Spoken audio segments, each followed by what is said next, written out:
I welcome His Excellency Riyad al-Maliki of the Council's Provisional Rules of Procedure. I also Mr. President, Excellencies, members of the Security Council, I thank you for your sustain.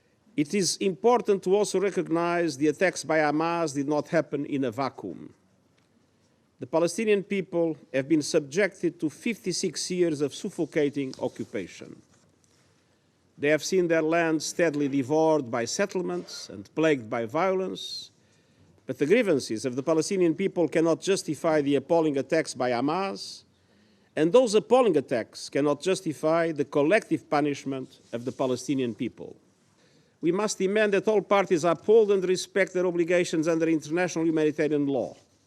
In the last 2 weeks, over 5,700 Palestinians have been killed, including over 2,300 children and 1,300 women.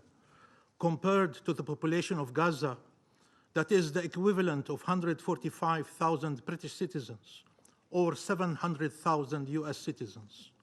Almost all those killed by Israel are civilians. Only international law and peace are worthy of your country's unconditional support.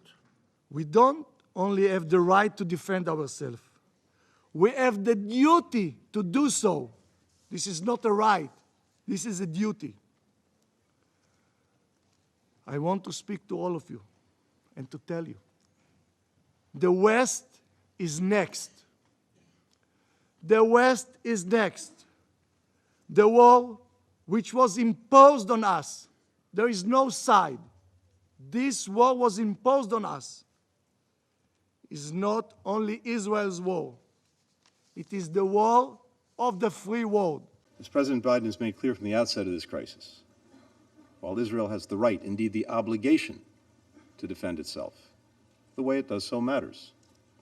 We know Hamas does not represent the Palestinian people, and Palestinian civilians are not to blame for the carnage committed by Hamas.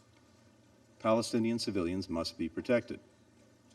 That means Hamas must cease using them as human shields. It's hard to think of an act of greater cynicism. It means Israel must take all possible precautions to avoid harm to civilians. It means food, water, medicine, and other essential humanitarian assistance must be able to flow into Gaza and to the people who need them. I shall now 15,000 injured. Authorities estimate that hundreds more